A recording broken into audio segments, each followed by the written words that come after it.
Donem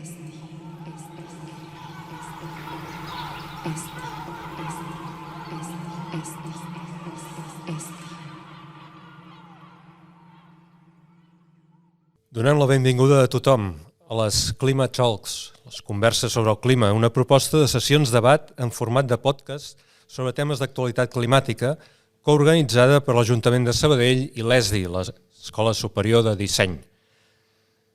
Un cop finalitzada la COP27, que s'ha celebrat a Egipte, amb minsos resultats, per ser generosos, després d'un estiu històric pel que fa a règim de temperatures i en situació de restriccions per sequera a Catalunya, o gairebé a alguns llocs, necessitem solucions efectives i de proximitat per garantir una transició climàtica real. Em dic Xavier Duran, soc periodista científic a TV3 i avui m'acompanyen dos convidats per opinar sobre el tema del consum conscient i el greenwashing. En primer lloc, Bernat Sanromà, director creatiu i consultor estratègic de comunicació de marques, especialista en comunicació ambiental. Què tal? Benvingut. Guillem Bargalló és especialista en màrqueting i sostenibilitat i creador del El Bien Social, una plataforma digital que dona a conèixer iniciatives d'impacte social i ambiental, principalment a Catalunya i Espanya. Benvingut. Moltes gràcies, bona tarda. Moltes gràcies per acompanyar-nos i per dur a terme aquest debat que esperem que sigui aclaridor. Dic aclaridor perquè, clar, això de consum conscient, consum responsable, jo he mirat la web de l'Agència Catalana de Consum i m'he trobat que en l'apartat consum responsable hi apareixen aquestes paraules: moderat, informat, reflexiu, conscient, criteris de sostenibilitat cultural, ambiental, socioeconòmicament i lingüísticament, racional, solidari, sostenible, de proximitat i amb equitat de gènere. Si diem algú que compleixi totes aquestes condicions, primer no se'n recordarà, segon no sabrà com comprovar-les totes. Aleshores, la primera pregunta és, per vosaltres, tants conceptes, com podem definir de manera més breu, comprensible i pràctica què significa consum responsable o conscient? Qui vol començar? Vinga, doncs començo jo. Doncs a veure, estem parlant d'un nou model de consum, tristament d'un nou model de consum, perquè és un model de consum que no hauríem d'haver perdut mai. Tot aquest moviment del consum conscient neix precisament perquè portem masses anys consumint en aquest planeta Terra d'una forma totalment frenètica, desorbitada, ansiosa, que està malmetent tots els recursos d'aquesta Terra. Ja no estem pensant en què necessitem, sinó en què volem. I les necessitats de l'ésser humà són infinites i el problema que tenim és que vivim en un planeta on els recursos són finits. Això està provocant que precisament, ara venim de la COP, no? Però no fa molt, a l'agost, es va produir el que es coneix com el Earth Overconsumption Day, que és el dia on ja hem consumit com a societat en tot el món tots els recursos que et pot produir d'una forma regenerativa i sostenida en el temps al planeta Terra. Aleshores, què passa? Estem vivint en un món on no és capaç de, a nivell físic, sostenir aquesta demanda bestial que li estem demanant com a éssers humans, no? Aleshores, neix el consum conscient i sostenible per fer front a aquest frenetisme de consum. Bernat? De fet, jo afegiria que el consum conscient i parlant també de com es consumia abans, que es tenia molt més en compte allargar la vida de les coses, per exemple, o aprofitar molt més tot allò que comprem, no hi havia una capa de consciència mediambiental en aquell moment, hi havia una consciència de que les coses s'havien d'aprofitar. No? Ara jo crec que el consumidor conscient té a veure amb el despertar d'aquesta consciència, el ser conscient de que estem anant cap a un lloc que ens porta tots a la debacle. No és tant que hem de ser conscients a l'hora de consumir i ser conscients a l'hora d'educar els nostres fills, sinó que hi ha un despertar, que és més lent del que hauria de ser, d'aquesta consciència col·lectiva. No? I el consumir de forma conscient és aquesta capa nova que ens estem posant tots a sobre d'intentar realment informar-nos més de tot allò que comprem, tot allò que arriba a les nostres llars. No? De fet, clar, sembla que hi ha coses noves, però una mica, no sé, els que tenim certa edat ho hem viscut sempre, no? I no per com dius, per consciència ambiental, sinó per qüestions pràctiques. La vida s'allarga, es posen pedaços a la roba, etc. No? Al llarg dels anys, ens hem deseducat, per dir-ho així. Totalment. El que hem fet, sobretot, és ens hem desincronitzat amb la natura. La natura, o el planeta Terra, és d'on provenim com a éssers humans i és on anirem el dia de la nostra mort. I això és una cosa que molta gent s'ha oblidat. És la nostra autèntica casa. Ens pensem que l'aire és gratuït, l'aigua és gratuïta, el terra que trepitgem és gratuït. No ho és. Hi ha un preu a pagar. Si destrossem tot aquest medi ambient del qual formem part, aquest contacte amb la natura amb el que hauríem d'estar sempre sincronitzats, això és el que ens ha fallat. Hem perdut aquest equilibri i és el que ens ha portat aquest desenfre. No? I ara aquesta consciència que parla el Bernat, que estic super d'acord, està molt alineada amb tornar a estar en consciència, en contacte i en sincronia amb els ritmes naturals de la Terra. Sí, de fet, té molt a veure amb la velocitat que ha agafat tot, sí, que es veu de forma molt evident amb la tecnologia, que va molt més ràpid del que som capaços d'assimilar, però també en el món dels mercats, no? Que són molt competitius i que totes les novetats de productes, etc., havien de sortir abans que sortissin els altres. Aquesta velocitat que ens hem autoimposat de treure coses noves ha fet que ens desincronitzem, com diu el Guillem, d'uns bioritmes, no? Normals. De fet, avui en dia es parla molt de creixements exponencials que no som capaços d'entendre perquè se'n van dels creixements lineals, que són els que sí que estem acostumats a entendre a nivell corporal, fins i tot, no? O a nivell de context de creixement. I això, clar, jo em dedico fa molts anys a ajudar les marques a explicar coses i jo recordo que a finals dels 90, a principis dels 2000, ningú els hi demanava a les marques que aquest creixement que generava molta satisfacció en el consumidor tingués una capa de responsabilitat, diguem-ne, no? Ningú parlava de l'impacte o tota aquella empremta que s'estava deixant pel camí, no? Ara sí que ens n'adonem i passen coses com que apareixen iogurts de la marca Yoplait de l'any 76 a una platja i clar, ens posem les mans al cap, no? Com pot ser que hagi estat tant de temps i que encara estigui intacte pràcticament, no? Doncs això d'alguna manera també és una senyal de que tot allò que vam fer durant dècades comença a sortir i ens ho anirem trobant a poc, no? Una mica posar-ho sota la catifa, fins que la catifa o avulta tant que ja es nota molt o algú l'aixeca, no? Però clar, també és que de vegades sembla que estiguem al marge de la natura, com que som una espècie en teoria tan evolucionada i tan tecnificada. Clar, a veure, que hi hagi aigua depèn de si plou o no, evidentment, però també depèn de l'ús que en fem i depèn de la superfície de bosc que hi ha al Prepirineu i dels aqüífers i com ho conservem tot, no? A veure, som part de la natura, no és una qüestió romàntica, no? És una qüestió pràctica i evident. I hem estat, abans ho comentava, no? Però sobretot la societat en els últims, especialment els últims 70-80 anys, després de que el petroli es converteix en un element que forma part de la nostra economia i es pot explotar de forma ràpida, es poden crear productes que redueixen un munt els costos de producció i sobretot de compra d'aquests tipus de materials, fa que la societat perdi totalment aquest equilibri, no? Passem a les societats de sobreconsum, perquè ara tot és molt fàcil d'adquirir. Però és una mica el que comentaves, Xavier, no? Això s'està venent sota una catifa que són les grans illes de merda dels oceans, que ara cada cop estan més a prop de la costa, no? I que això ens està tornant, no? Aquesta onada de rebuig que hem estat portant durant molts anys. No? I clar, també sembla, no sé si, no per la publicitat, o no només, però també ens hem acostumat, o hi ha gent que s'ha acostumat a tenir de tot durant qualsevol moment de l'any. Per exemple, doncs abans menjaves taronges quan hi havia taronges, i prunes quan hi havia prunes, i préssecs quan hi havia préssecs. Ara, si cal, venen de l'altra punta del món, i bé, això tampoc és que sigui, a part, qualitat a part, tampoc és molt sostenible, no?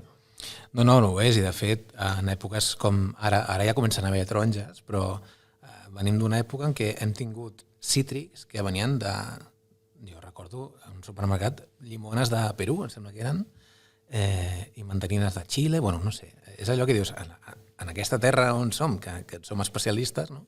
I les hem d'anar a buscar tan lluny amb l'impacte que té tot això, no? Hi ha una cosa que encara és pitjor, si afegeixo, que és que ve del Perú, l'envasen a Sud-àfrica i després t'arriba aquí i què dius? No, per favor. Sí. I algunes marques intenten, amb el nom de Variedad de la Naranja, València, t'ho posen ben gran perquè d'alguna manera et trobin amb les defenses baixes, no? Però sí. En tot això, clar, diem a la gent, les paraules d'abans, però hem intentat definir de manera més concreta, no? Però també, clar, la gent un cop ho ha entès, s'ha conscienciat, etc. Clar, diu, bé, com sé jo doncs, que això sí que és de proximitat, o sí que és ecològic, o que no genera molts residus. La informació que té el consumidor per ser coherent amb aquestes idees, com li arriba o com la pot trobar? Doncs a veure, això el Bernat també, que en sap molt d'això. Tenim un problema d'informació, que és que estem infoxicats, que és una gran paraula d'aquests últim temps, i nosaltres que ens dediquem al màrqueting i la comunicació la vivim, no? La capacitat d'atenció que tenim està tremendament desvirtuada ja. Rebem, no sé què són, uns 60-70.000 impactes publicitaris al dia, d'idees, notícies, eslògans, és molt difícil per atenció a alguna cosa, no? Llavors les marques estan intentant, allà on sigui, no? Captar la nostra atenció. Jo li recomanaria a la gent que es fixés molt en tots aquells segells certificats, no que estiguin inventats per les marques, sinó que siguin d'organismes oficials, a poder ser europeus, perquè Europa en aquest sentit està regulant bastant bé tot el tema, especialment de l'agricultura. Jo demanaria que, sisplau, fixeu-vos en els segells d'entitats que siguin independents, tot i així a vegades hi ha problemes, però que és la millor forma d'assegurar-nos que el que estem rebent ha estat auditat, ha estat revisat, diguem-ne, i que és veritat que hi haurà un 1-2% dels casos que no serà així, que hauran aconseguit fer trampes, però en la majoria, aquest 98% restant, és correcte. I llavors jo diria que ens fixéssim per això. De fet, quan et costa un esforç gran poder posar aquell segell, és que realment aquell segell darrere té uns controls importants, no? Per assegurar-se que aquella companyia o aquella marca fa les coses com s'han de fer. Per ser de segells, ara mateix el consumidor n'està demanant tants, des de tantes perspectives, que és un repte molt difícil. Quan ets un departament de màrqueting, que la vida d'un departament de màrqueting normalment és viure en tensió, perquè tens la competitivitat del mercat, que has de ser sempre, doncs, has d'estar allà a nivell de preus, a nivell d'innovació, etc. Però també has de complir tot el que et demana el consumidor. Fa 10-15 anys el consumidor demanava productes més saludables i això, a nivell de fabricació, entre cometes, ho van poder fer les marques, no? Menys sucres, menys greixos, més fibra, més vitamines, més calci, tot això més o menys es va poder controlar, però no pots posar un ingredient que sigui més sostenibilitat o més ètica o més el que sigui, no? Això són demandes que són molt més complexes. Aleshores, d'alguna manera, si hi ha algun procés intern d'una gran companyia que pretén canviar les coses i ells s'inventen un segell intern perquè estan fent bé les coses, doncs el posen perquè és una manera que ells poder dir que estan fent passos cap allà, no? Però moltes vegades això, d'alguna manera, fa que la gent es confongui, no? I la quantitat de logotips que hi ha ara realment genera precisament una mica de desconfiança. Sí, també, clar, els oficials establerts per la Comissió Europea, etc., han de complir una sèrie de condicions, que evidentment la gent no té per què saber, però sí que realment certifiquen que allò s'ha fet de certa manera, no? Com dieu. El que passa que, clar, si una cosa ha de ser sostenible i a més saludable i a més l'empresa ha de ser equitativa en gènere, per dir alguna cosa, clar, això ja s'escapa, no? Són moltes coses. A mi, ara que parles de sostenibilitat, m'agradaria fer un incís. Hem acabat convertint la paraula sostenibilitat en la paraula més intranscendent que explica menys coses de la nostra societat. Jo a vegades faig la broma amb amics, no?, de que dintre de poc anirem al bany de forma sostenible. Què significa això? Doncs no ho sabem, però és sostenible, tot és sostenible. Jo demano a la gent que deixi de parlar tant de la paraula sostenibilitat i que expliqui quina és aquella característica del producte o del servei, etc, que fa que aquell producte sigui millor per la societat o el medi ambient. No? Per exemple, deia el Bernat, no? Doncs 0 sucres afegits. Afegiria, en aquest context diria, i sisplau, no hi poseu edulcorants. Clar. Perquè això ja l'hem liat un altre cop. Però parlem de la propietat. No? Doncs no són cotxes sostenibles, són cotxes que funcionen amb un motor elèctric, per exemple. No? És a dir, sostenible. Si seguim el mateix ritme de producció de cotxes, encara que siguin elèctrics com el que portem en els últims anys, no és sostenible pel planeta. És tot elèctric, però no sostenible. Verd, sostenible, clar, és inconcret, de fet. Sabem més o menys què voldríem que volgués dir, però clar, no és això una cosa concreta, no? De fet, jo crec que aquí s'han barrejat la necessitat que tenim de comprar coses sí o sí, amb fer aquesta espècie de xecs ràpids de, val, a veure, aquest producte que tinc a les mans, que li puc dedicar 5 segons a saber si me'l quedo o no, xec de l'envàs, com està fet, xec dels ingredients, xec de la matèria primera d'on ve. I aquest tipus de segells, aquest tipus de paraules ens ajuden a fer xecs interns que ens deixen més tranquils. I això les marques ho saben, i a vegades, doncs, no sé, jo recordo un cas d'una marca de pa de mollo molt coneguda que tenia 2 envoltoris de plàstic. No un, sinó 2, perquè d'alguna manera evidenciava que el producte era més fresc. Va haver algunes queixes d'alguns clients, de dir, a veure, per què em poseu 2 si amb una?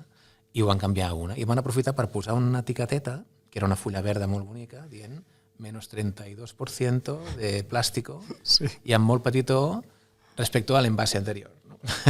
Que dius, a veure, t'acabes de quedar igual que els altres, no pitjor, i n'estàs traient pit. No?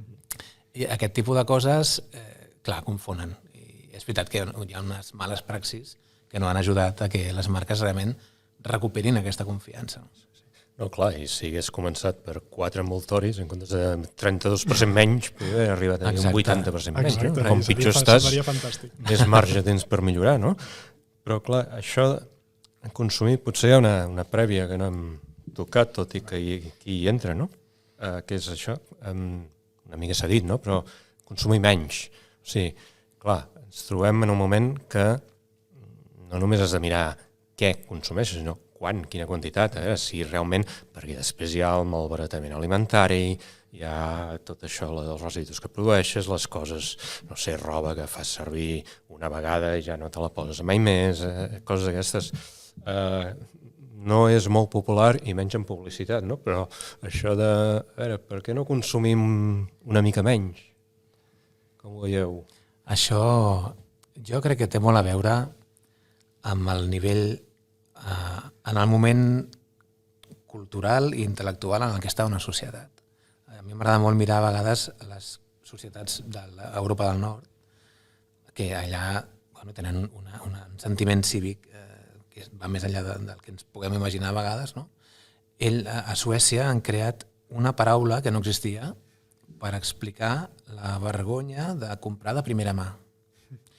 Perquè en som conscients tots de que qualsevol prenda de roba comprada nova té un impacte darrere molt gran. Però això, fins que no es trasllada al pensament general d'una societat, doncs pot passar molt temps. No?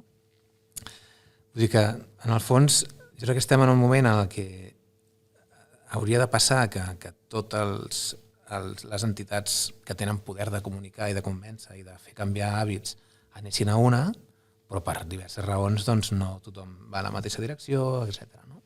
I això ho complica una miqueta més. Jo també estic 100% d'acord. Consumir menys, sí. Totalment, perquè és que hi ha com 2 vies. O consumim menys productes físics o els servititzem, que entraria una mica amb el que comenta el Bernat de la segona mà. No? És oferir ja no compres un producte, sinó que llogues un producte pel temps que el necessitis, després el lloga una altra persona, etc. Aquest segurament serà el camí que farem servir durant els següents anys, perquè és en el món occidental especialment i en les noves economies que estan havent-hi cada cop més classe mitja, encara estem molt centrats en el tenir per ser, en comptes d'anar al ser i després tenir coses que ens ajudin en el nostre dia a dia. No? Aquesta realització de l'ésser humà està en un segon pla, i això és molt perillós, perquè per començar, si us fixeu, no ens tractem com a persones, ens tractem com a consumidors i consumidores. I això és superperillós. Tota l'economia està basada en això, en consumidors i consumidores. I llavors és com, ostres, i on està la persona abans d'això? No? I hem de, com a societat, i de fet, parlava el Bernat de les societats escandinaves, no? Almenys, i són les occidentals, després les orientals, algunes altres estan molt més connectades, no? Però els occidentals, a més evolucionen, més van cap a aquest moviment, cap a aquest ser més i tenir menys, consumir menys. I a vegades fa por a una economia dir-li que consumeixi menys, però també hem de sortir una mica, això que en diuen, no? El pensar fora de la caixa, l'out of the box, i dir, si voleu seguir consumint, per què no plantegem el consum de cultura, d'art? Dir consum a la cultura i l'art per mi és una mica fort, no? Però com a mínim el valoritzar i el que la gent vagi més al teatre, el que la gent vagi més a exposicions, a museus, més sortides. I això forma part de l'economia. Generes economia i no estàs explotant els recursos. Tangibles, bé, clar, si la gent estalvia, per desgràcia, aquí, les nostres latituds, se l'estalviar abans deixar d'anar al teatre o llegir, si és que ho fa, que deixar de comprar benzina pel cotxe, no? Però... Fins i tot, aquesta relació que deies tu, Guillem, de posseir coses i el vincle que hem fet amb la felicitat, no? Que ens transmet, això, i som des dels anys 50, 60, és a dir, i ho hem mamat i ho hem anat passant de generació en generació. I recordo, als anys 90 també es va posar de moda durant un temps un concepte que era el downshifting, que era intentar buscar l'equilibri mental o la felicitat reduint les coses que tenies. No tant des del punt de vista de compromís o consciència ecològica, sinó intentar desvincular la felicitat de les coses que posseixes. I en aquell moment va quedar jo crec com un moviment que va acabar morint, però ara jo crec que es parla de decreixement d'una manera més seriosa, de fet. A França ja ho estan dient. Ho ha canviat el nom, no? Que en màrqueting has agradat tant canviar una de les coses, que seria el minimalisme. Exacte. I ara el minimalisme, que seria l'evolució del downshifting, com que té un nom que algú li ha donat una idea tot maca, doncs també és molt popular. Una paret sense res, no? Exacte. Tenir 3 coberts, els que faig servir en l'esmorzar i prou, no? Correcte. Ara faré d'advocat del diable. Fem-ho, que és divertit. Si res de roba de primera mà. Jo sóc un fabricant tèxtil, o un botiguer o botiguera, o una persona que treballa en una botiga, i home, a veure, també cal que se'n compri de nova, no? Una altra cosa és com es fa, etc. no? Però això pot arribar a perjudicar alguns sectors. Ho dic també perquè aquesta economia sembla aquella bicicleta que sempre s'està pedalant per no caus. L'economia va així, no? Segur que hi ha altres maneres, no? Però no podem anar a un extrem que perjudiqui certs sectors? Una mica el que comentava abans, jo crec que aquí el nou factor que entra en joc, almenys per tota aquesta por que hi ha sobre la baixada del consum, el consum de primera mà, és l'economia circular. L'economia circular és un model econòmic que planteja que cap recurs de la terra que hem extret vagi a un abocador, no? I que tots aquests recursos es tornin a integrar a la societat, a la cadena de producció. Què passa amb això? Que tu pots vendre productes de primera mà que estan fets amb material de segona mà. I això és fantàstic. I aquesta por, és que la gent no consumirà de primera mà, doncs això és una part que rebaixes. I l'altra part que també he mencionat és el tema de la servitització dels béns i serveis. No? De dir, jo ja no estic comprant, com deia el Bernat, el posseint, sinó que estic fent servir, estic llogant, estic adquirint durant un temps un producte. Després el torno, l'empresa s'encarrega de gestionar-lo, d'upcyclejar-lo, de recondicionar-lo, el que sigui, torna a entrar al mercat, perquè hi ha productes que estan nous. I això es pot tornar a introduir perfectament i els recursos són els mateixos o quasi els mateixos. El volum econòmic que s'ha generat és el doble, però l'impacte és la meitat de la terra. I això ja és algo que avancem molt. I és veritat que el petit comerç, si no entén aquest canvi, pot patir, però fins i tot les grans companyies que basen el seu model econòmic en la repetició i en la recompra, també tenen un paper molt important. I a no ser que també estiguin disposades a decréixer, que això, si li dius a un accionista, doncs estirar els cabells, doncs les coses no canviaran. Les coses haurien de durar més, no? No només estar programades per fallar, que això ja és increïble, però sinó durar més, simplement durar més, no? I si una cosa, no sé, hi ha l'exemple clàssic de la broca elèctrica, no?, que tenim tots a casa, que si molts cops sumes la quantitat de vegades que l'has fet servir són 15 minuts en tota la seva vida, no? I això és una aberració a nivell de tot, de sostenibilitat, no? Aleshores, és que són tantes... O sigui, aquest decreixement té un impacte tan gran en el com vivim ara que moltes vegades, fins i tot nosaltres, mirem de dir, bueno, no sé, ja en parlarem, no? O sigui, aquella responsabilitat de cadascun de nosaltres de créixer fa mal, fa por. I no només una companyia que ho entens, que miren els diners, sinó també a nosaltres mateixos, no?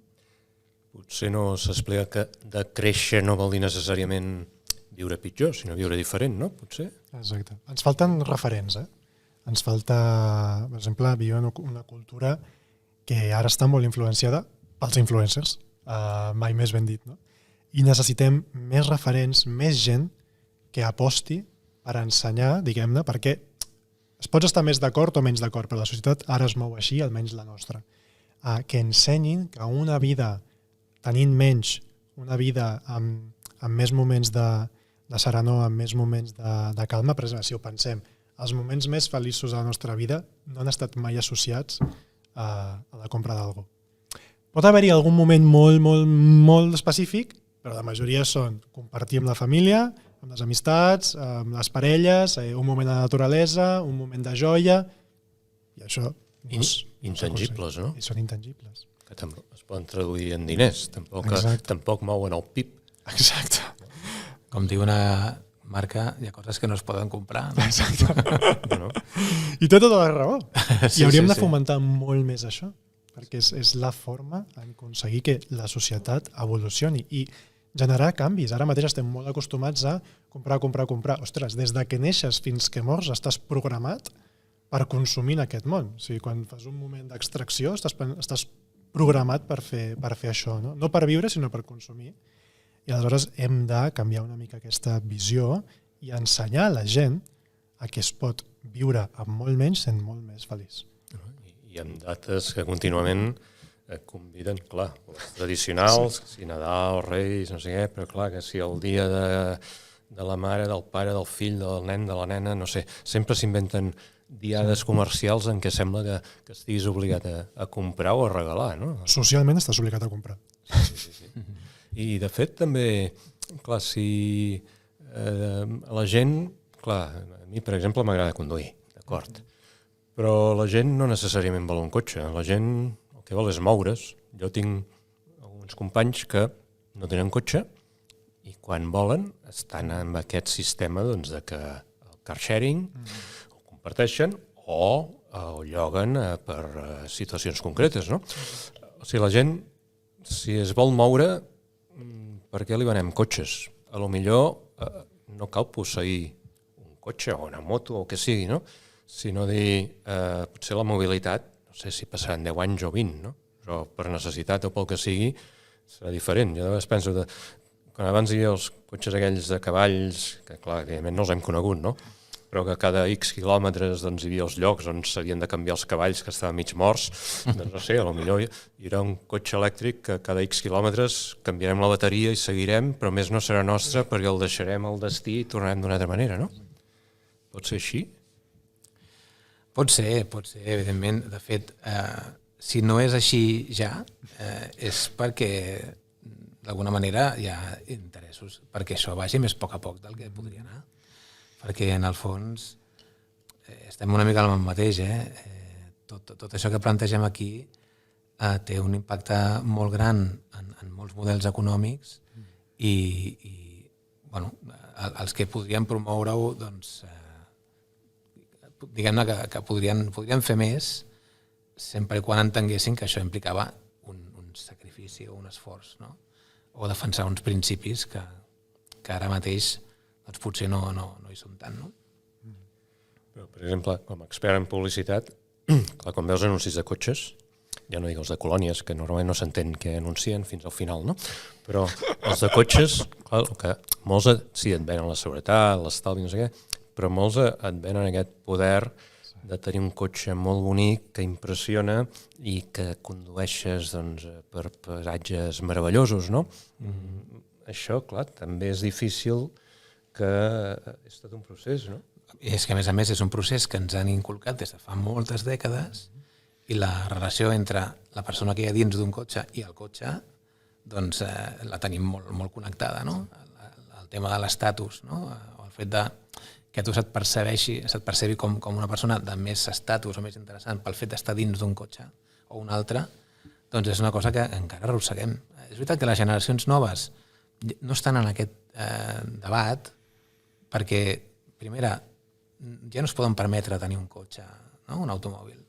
I després que el concepte d'estatus o de reconeixement l'exploren i el cultiven d'altres maneres, no? I això està d'alguna manera acabant, no? Estem en una època en què estem veient com el cotxe cada cop és més un utilitari, la competència o la qualitat de moltes marques acaba sent molt semblant i afortunadament doncs, aquest vincle s'està trencant una mica, no? Encara les persones que són per sobre dels 50, per dir alguna cosa, o 40-50, encara busquem això, però entre les mesures de reducció de velocitat, d'emissions, etc., cada vegada és més absurd, diguem, tenir un automòbil amb molts cavalls o amb, no sé, amb una sèrie de característiques que ara mateix ja no entren. No? Les marques també està havent-hi un canvi de mentalitat. Fins no fa molt s'estaven centrant en el producte en si i ara estan fent el que es diu com una ampliació del propòsit, que el propòsit és una altra de les paraules màgiques en el món de la sostenibilitat, i s'estan centrant en quina necessitat estem resolent. I a mi que comentaves tu ara, no, Xavier? És a dir, les grans marques automobilístiques, què resolen? Tenir un cotxe o desplaçar-se? I ara totes s'estan convertint en marques de mobilitat. Les empreses energètiques s'estan convertint en proveïdores de solucions d'energia. Ja no és l'energia per a casa teva, sinó és tot el que implica l'energia dins de la teva vida. Estan ampliant una mica tot aquest espectre perquè la gent ja no està tan centrada, una mica com diu el Bernat, en l'estatus. Quan parlem, no tothom, és a dir, ho es busca d'una forma diferent, però com que ja no està tant en el consum en si, està molt més en com vius, en l'experiència, doncs les marques deixen d'explotar aquest ego, diguem-ne, per centrar-se més en el seu propòsit, que és en resoldre una necessitat. En aquest cas és mobilitat, o energia, o el que sigui. Això, per sort, estan evolucionant cap aquí, per sort. I un altre canvi que ara està molt ben vist a nivell d'estatus o social, fer les coses bé. Sí. De fet, hi ha un llibre que té 3 o 4 anys que es diu Good is the new cool, és a dir, mola fer les coses bé, i hi ha marques que ho estan entenent. Per exemple, ara, si vas a qualsevol resort de luxe, sí que veus els Porsche i els Mercedes, però també veus Teslas, que estan parlant d'una altra manera d'aquella persona que va dintre. No? És un automòbil car, però que d'alguna manera dibuixa una persona totalment diferent la que hi ha dins. No? I estàs en un altre nivell, sinó en una altra lliga diferent. No? Les persones que entenen el luxe com una cosa diferent. No? I això està bé. L'estatus, no? Aquest estatus s'està convertint en fer el bé. Sí. En fer el bé. Està com en sintonia amb aquest bé d'aquesta societat en la que vivim avui en dia, que no és... que pot, el què és el bé i què és el mal és una cosa molt subjectiva de cadascú.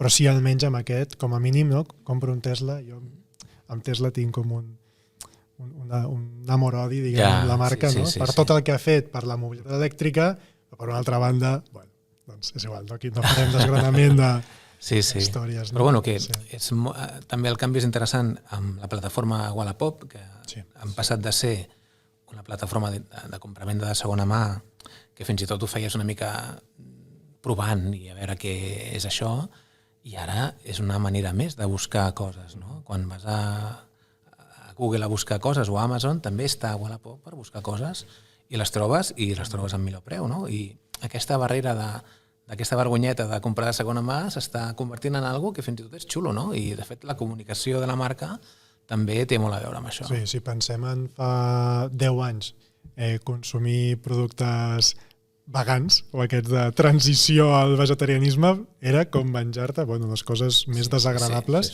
i ara resulta que estan superconseguides i ara si no prens aquests productes pseudo-vegans o que imiten la carn o el que sigui ja no modes, no? És que i al final nosaltres com a marketingians, publicistes, etc.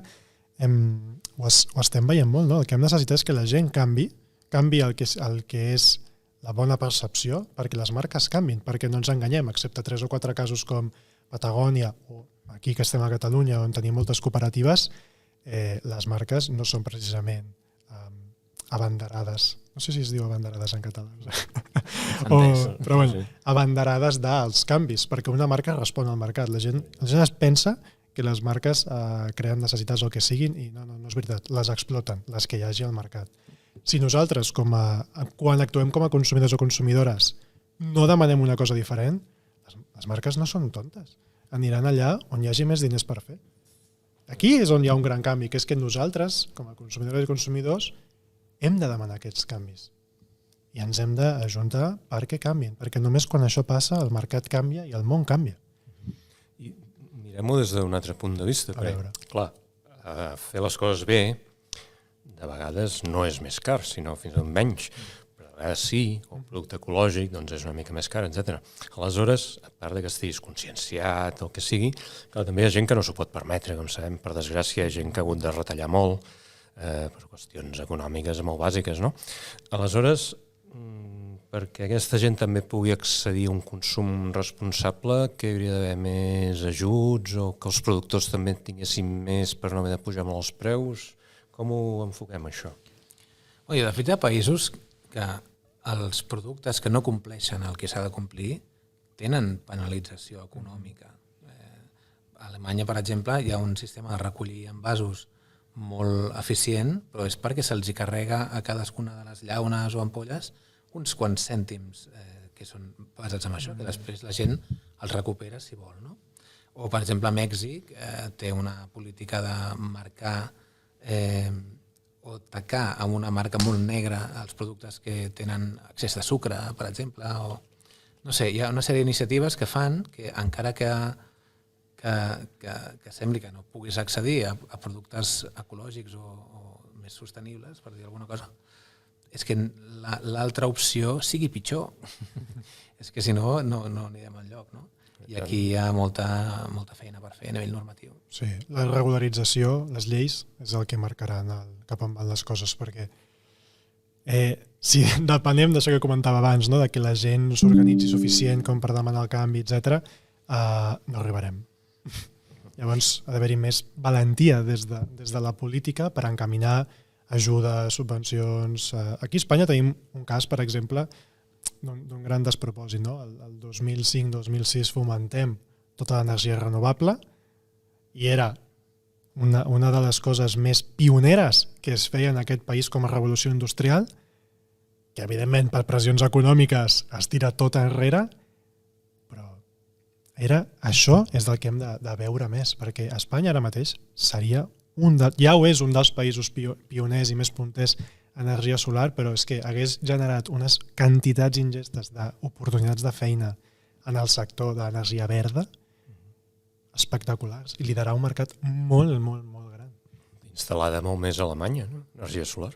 Sí, exacte. Sí. Clar, però, per exemple, això que deies dels envasos, a Alemanya, clar, jo he vist com la gent carrega ampolles, però clar, fins i tot això té un benefici, que no és que siguin ampolles seves només, perquè com que allò retorna uns cèntims, doncs clar, quan hi ha un concert en un parc públic, després queda buit d'ampolles, perquè si els que hi han anat ho deixen, sempre hi ha gent que va a recollir-ho i es fa un petit sobresou, no?, recollint això. Al final és trobar la motivació.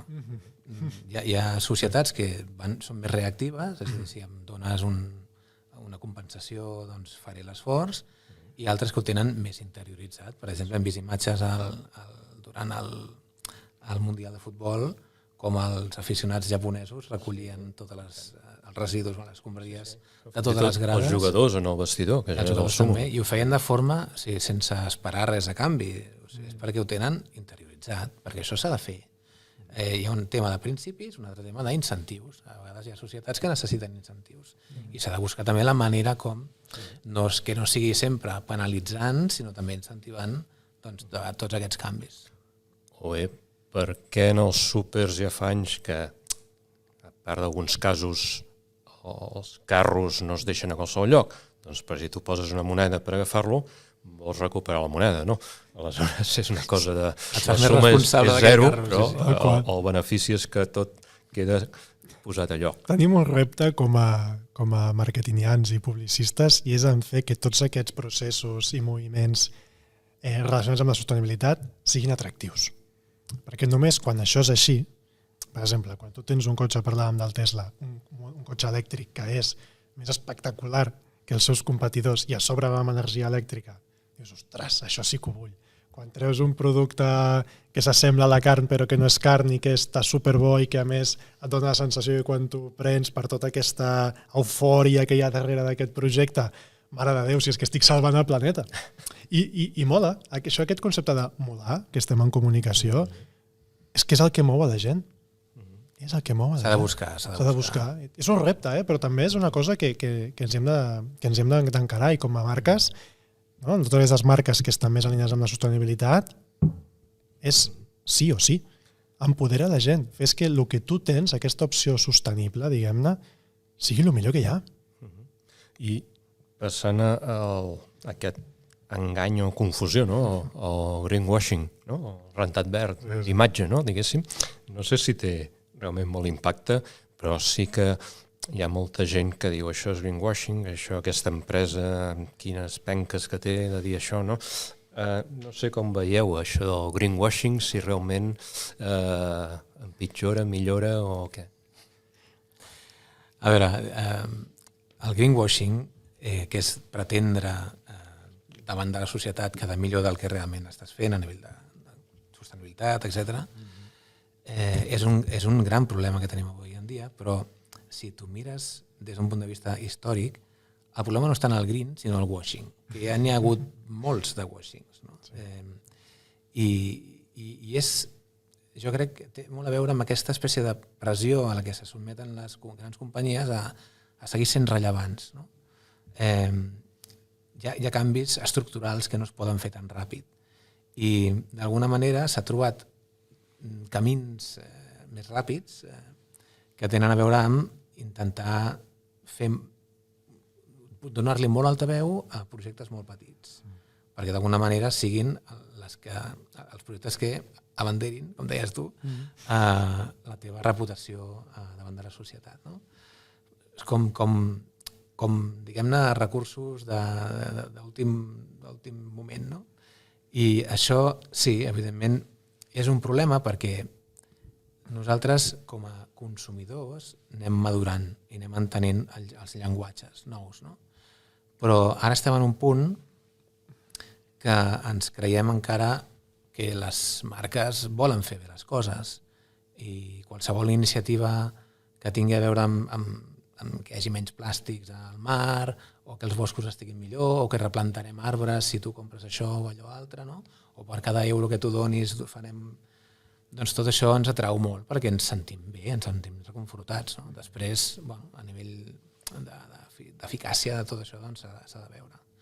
Però ara mateix jo crec que és la lacra més gran que hi ha des del punt de vista de relació entre companyies amb les seves marques, consumidor, i que tot això tingui un impacte real.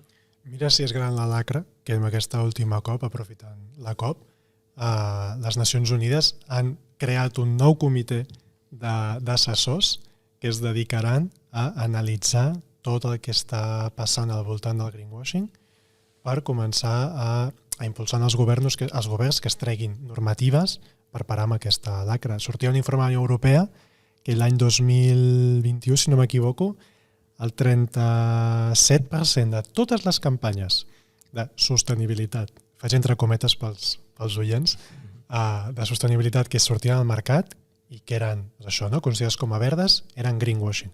No? No estàs enganyant amb el greenwashing, però com bé diu el Bernat, estàs intentant amplificar aquelles petites coses que et fan semblar més verd. No? És un gran problema que tenim com a societat. A més, jo que vinc del món de les agències de publicitat, hi ha uns éssers en aquestes agències que són els creatius, que són persones que volen canviar el món, que són bones persones. I quan tenen a davant un encàrrec d'un client o d'una marca que és, doncs, hem de parlar de que aquest envàs està fet amb altres ampolles o el que sigui, se'ns omplen les neurones, no? Se'ns activen perquè creiem realment que allò és una cosa molt positiva. I utilitzem tots els mecanismes, totes les tècniques que tenim de persuasió perquè la gent s'enamori d'aquell projecte. No? I això, fins que nosaltres mateixos, com a agències, no hem sigut conscients de que d'alguna manera estàvem caient en aquesta trampa també, doncs no hi ha hagut cap mena de control i s'han creat campanyes superboniques, superemocionals, que connectaven amb molta gent, que han fet molt de bé per les marques, però que en el fons estaven una mica buides, no? de contingut.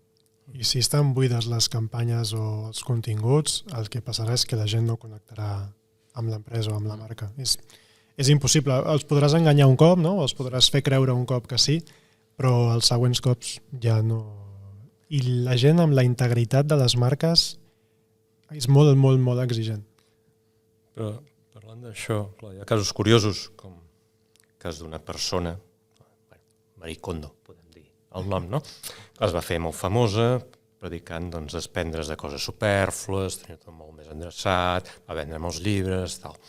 Llavors, després, ha passat a vendre productes, com ara un diapasó per activar l'energia de la llar, 67,80 €. Un raspall per a l'ordinador, en 31,66 cèntims, perquè la màquina mereix tanta cura com el teu cabell. Clar, aleshores, jo no sé si és que era allò de fer-te famosa amb un objectiu posterior, si no n'hi ha per tant, o si és que realment l'ordinador es mereix un raspall com Déu mana i que no tingui enveja del nostre cabell. Jo crec que aquí hi ha diverses coses. La primera és, tornant a connectar amb l'inici d'aquesta xerrada que estem tenint, és com consumim. Ha d'haver-hi sentit comú. Ha d'haver-hi una mica de reflexió. De veritat, el nostre ordinador necessita un raspall. Doncs, no sé, potser per a algunes persones sí, llavors ets lliure de poder-ho comprar, però tornem una mica a... Primer som persones, no som idiotes. Encara que a vegades ho semblem bastant, però tinguem criteri. Sí, però és que era una persona que ens recomanava desprendre't de coses. I ara ven coses que potser no són molt necessàries, no? No sé.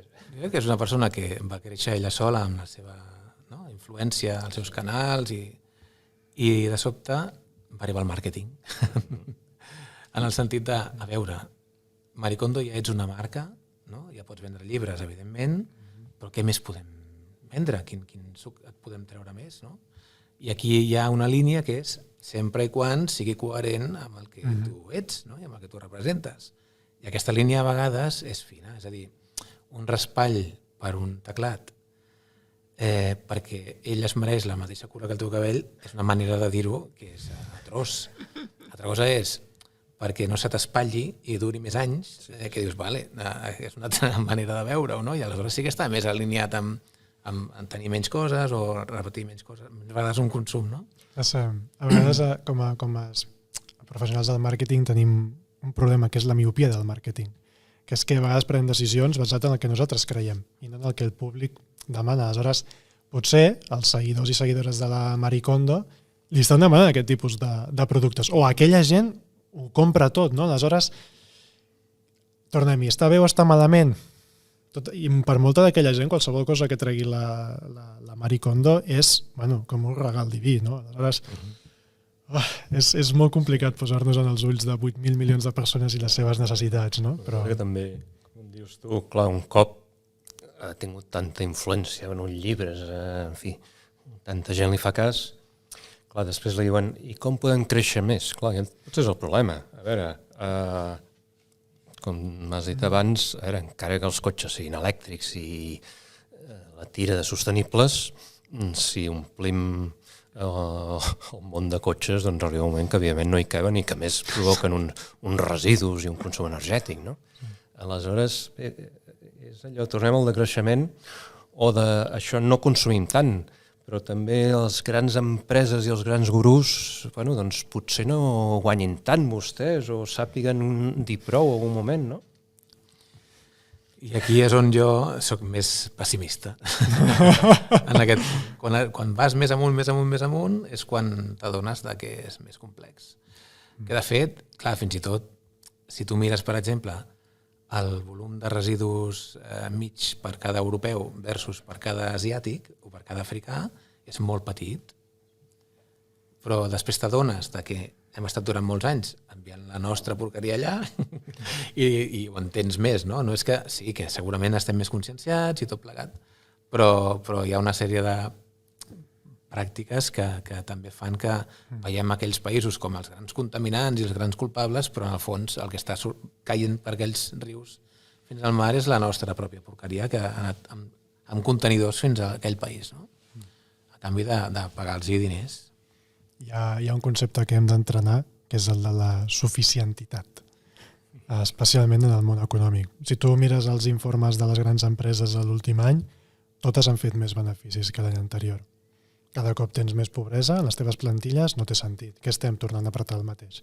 Apretes pel mig, deixes més gent pobra per sota i més riquesa cap amunt, no? Si aconseguíssim anar a models on es repartís millor la riquesa interna dins d'una empresa, no necessitaries fer tants beneficis. A més, al final, hi ha aquest concepte en economia, no? Jo me'n recordo quan entrava a la universitat, el primer que t'ensenyaven és una empresa significa que l'any que ve has d'aconseguir més beneficis que aquest any. Per què? No, perquè és la forma en què el mercat et premiarà. Però si jo l'any que ve tinc els mateixos beneficis que aquests, no ha estat molt bé l'any. Ha estat molt bé. Si tinc un 15% menys, no ha estat molt bé, ha estat molt bé. Com que estem a la borsa especulativa, si tu no tens un 15% més, els mercats et penalitzen. Bueno, però m'estic quedant una mica del tema. No, és que... Però la qüestió és aquesta. Vull dir, hem de parar aquest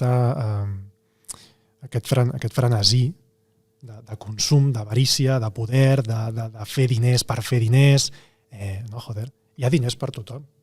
Tenim tots els recursos per fer que la població, que ara ja són 8.000 milions, pugui viure amb unes bones condicions. Només depèn d'unes certes persones que es redistribueixi millor. Això depèn del que s'ensenya a les escoles de negocis, a les facultats de ciències econòmiques. És a dir, si...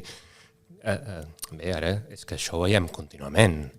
El creixement només serà del tant bé, però respecte a què contem? Després dius, ara s'han venut menys cotxes i abans dèiem que potser n'hi ha molts, no? Doncs clar, què és positiu? Clar, la gent que viu d'això necessita alternatives, això està claríssim. Hauríem... I és que hi ha un punt, perquè si no a vegades sembla una mica que no podem parlar de creixement i sostenibilitat a la vegada, no? Jo li diria a la gent que fes una reflexió. Perdoneu que ara estic com monopolitzant aquesta part, no? Però a mi m'encanta l'empresa. Però el que més m'agrada és la capacitat de poder fer créixer social i mediambientalment una regió, un país, etc. Per què no canviem aquest concepte d'una vegada i deixem de dedicar-nos a maximitzar els beneficis econòmics per maximitzar els beneficis socials i mediambientals gràcies a la bona gestió que fem dins de la nostra empresa que ens permet generar molts recursos econòmics per crear el major impacte? És que ha de venir de base de les universitats, això, de les escoles de negoci. Hem de canviar aquesta perspectiva. Aleshores, fer empresa i que creixi, doncs que creixi, perquè a més creixi, més recursos tindràs per poder millorar la ciutat en la que vius. I seguim creixent. Però aquest canvi que dius tu es veu molt amb les empreses que neixen ara, que neixen avui. De fet, un truc molt bo per saber si realment una companyia està en el camí de canviar o no és que les que sí que ho estan fent tenen l'objectiu inicial de canviar un model d'alguna cosa. Per exemple, jo treballo molt amb Holaluz, no? Ells volen canviar el model energètic cap a un altre més distribuït. I aquest és el punt de partida de la companyia. Wallapop vol canviar la manera com comprem. Eura vol canviar la manera com mengem carn, no? I n'hi ha moltes que tu les pots posar en aquesta equació de quin model vols canviar per canviar el món. Perquè dir que jo vull canviar el món, això ho diu molta gent, no? Però sí, però exactament què estàs fent per això, no? I aquesta frase que jo l'he fet servir molt amb molts clients perquè s'adonin del punt en el que estan és si la teva companyia o el teu producte naixés avui, com hauria de néixer? I comences a fer la llista de coses que no compleixes i és gegant.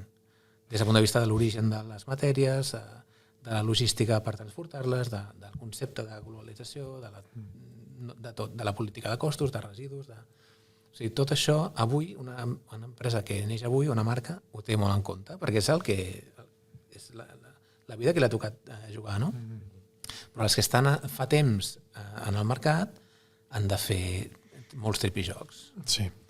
I com que se'ns va acabant el temps, jo no és que us ho vulgui posar en un compromís, no?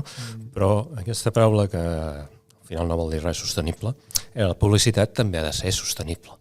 Aleshores, com fem la publicitat no només pel missatge, sinó pel suport, perquè clar, ja no es tracta de, no sé, de repartir papers i flyers i tal, o de tant sí, no? Sí. Però vosaltres com a publicistes, com creieu que els missatges i les inversions i la manera de fer doncs, també ha d'encaixar en tot el que hem parlat, això de la responsabilitat?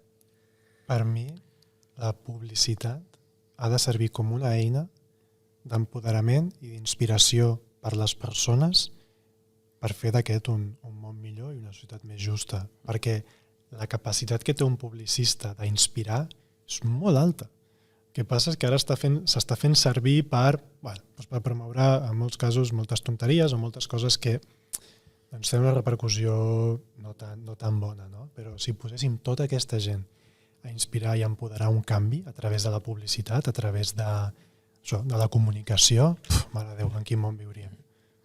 I que, a més, el concepte publicitat amb els anys s'ha anat quedant curt per definir la comunicació de les marques, no?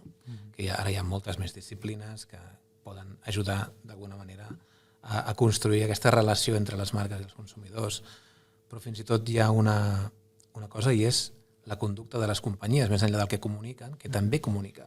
El fet d'haver fet en un moment concret que la societat necessitava alguna cosa, haver pres una decisió o una altra, sense que això sigui una campanya publicitària, també comunica perquè se sap, no? I aquesta conducta no passa per les agències de publicitat ni pels departaments de màrqueting, passa per la companyia i pel seu ADN. Sí, és com, no sé, per posar un exemple molt senzill, perdoneu, perquè el nivell està molt alt, però això que si dius als fills no has de passar en vermell, això no ho facis, doncs no. Més que dir-los el que aprendran és si veuen que tu no passes en vermell quan vas amb ells, no? O sigui que les empreses igual faran publicitat sense voler, pràcticament, si la gent veu que fan les coses correctes. Bé, jo crec que és un tema molt complex i molt ampli, que hem donat moltes idees i crec que hem analitzat molt a fons. O sigui que Bernat Sanromà, Guillem Bargalló, moltes gràcies per aquestes reflexions i aquestes directrius i esperem doncs, que tot això serveixi perquè realment si volem un món millor doncs ho demostrem, no només ho diguem sinó que ho demostrem i ho demostrem els de dalt i els de baix i els del mig, no? Tothom. Moltes gràcies i us convidem a seguir amb aquestes converses del clima, Climatalks, que són una iniciativa conjunta a l'Ajuntament de Sabadell i l'ESDI, l'Escola Superior de Disseny. Moltes gràcies per haver-nos seguit. Moltes gràcies. I seguirem parlant d'aquests temes. Gràcies. Este.